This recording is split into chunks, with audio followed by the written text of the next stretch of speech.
Day 2-ish of Freddie Francis Week sees us exploring something quite close to my heart. I read a brilliant book by a man named John Wyndham, given to me by a grandparent, I think. I don't remember which one, or perhaps borrowed from a library somewhere, I don't recall. The Day of the Triffids is one of the most remarkable reads in genre fiction. Rather than attempting to elevate the science fiction genre to a degree of established class, Wyndham insists on the form's power and delivers an H.G. Wellsian classic which captivated my imagination at one time. Audiobook on the way, actually. The Triffids also were the name, evidently inspired by John Wyndham's predatory plants, of Australia's greatest ever, plausibly, band of all time. Listen to the Triffids, my friends. It is arguably the finest, most considerately and sincerely composed singer-songwriter band music ever recorded by anyone. But we also have some screen adaptations of The Day of the Triffids, and why not? There was a rather horrid 2009 television adaptation, and of course the 1981 miniseries, which I saw a portion of years ago. Didn't care for it, but I do intend to view it again, because why the heck not? Although initially, of course, we had the 1962 feature film adaptation directed by Steve Sekeley. That's who is actually credited with directing The Day of the Triffids, and plausibly did direct most of the film. Francis appears to have been an uncredited director. It is included amongst his complete filmography, although I am unsure to what degree he was responsible for much of what was executed in the final film. Okay, so I did some quick research, and this is what I was able to find out. Freddie Francis directed the lighthouse segments of this film, intended to pad out the runtime after they realised they only had about, I think, 57 minutes of usable footage of the Steve Sekeley material. Quite amusing. Anyway. I must say, I consider this a superior post-apocalyptic man vs. extraterrestrials episode than the 1953 Hollywood adaptation of H.G. Wells' The War of the Worlds.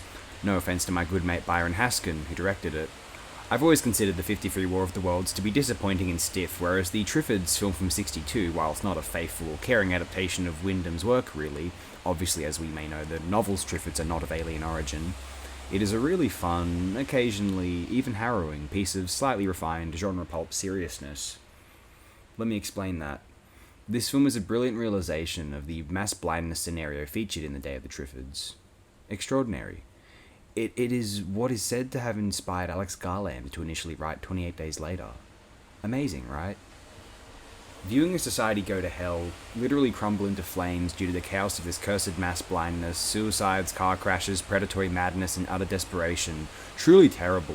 The most memorable scene, and cited by several who watched the film, is that of the stranded, still-flying passenger airline whose pilots eventually realize is out of fuel and calmly accept their fate, upon the passengers realizing, however, they let loose a frenzy.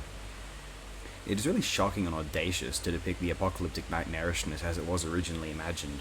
I very much applaud the film for this. Now, as for this being a monster film, and if the blinded denizens of the UK had enough to worry about already, the hungry, nasty Triffids are on the loose. Genesis have a song titled The Return of the Giant Hogweed, which I often recall whenever considering the Triffids in my mind. As well as the actual band, the Triffids, that's the first thing, really. As a monster bash, yeah, the Triffids look pretty rubbish. It is almost the film's wound, the actual monster facets of it, and yet it's a monster movie. That ought not to be the case. One would assume that the opposite is normally the case. The monster's great and the rest of the film is dry. It reminds me of John Frankenheimer's Prophecy, which is so technically able and competent in every facet, except for its giant bear, and considering that Prophecy was conceived, marketed, and still known as the mutated giant bear movie, yeah, it's fairly bewildering. Yes and no, it's not easy to realise a monster on screen, let alone a monster which seems authentic and scary to a paying audience, so it makes sense that sometimes the production just simply fucks up, for lack of a better phrase here. So yeah, I do find the lack of frightening affect of, or impressed admiration for, this film's actual Triffid props to be fairly unfortunate. Now that being said, the other half of this film's post-apocalyptic hellscape is grandly realised, and I am more than impressed by it. Well, here's where the actual Triffid creatures are redeemed within this film. Their corresponding sound effect is gorgeous, I absolutely adore it. Their kind of crawling, clickling gargle, which is created for these particularly wicked plants, has to be one of the very best sound effects ever created for a film. Certainly my ears feel that way. I have read a little rumour as to how they acquired this particular sound, and all I'll say is I don't think it sounds like that, and we'll leave it at that.